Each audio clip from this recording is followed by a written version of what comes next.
why would the Philippine National Police have patches in their uniform bearing the US insignia, no?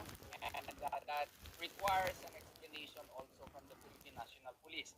Does that mean that we are now under the control and supervision of the US Army or US forces, no? The policemen who wore those, I'm sure yung defense niya, well, it looks good, no?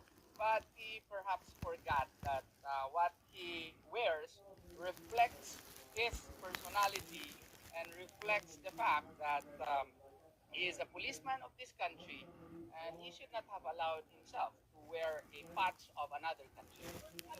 May commitment ba yung Yes po, yes po. may commitment ba yung si Torre na pack up sila after the celebration, sir? Unfortunately, wala. Wala pa.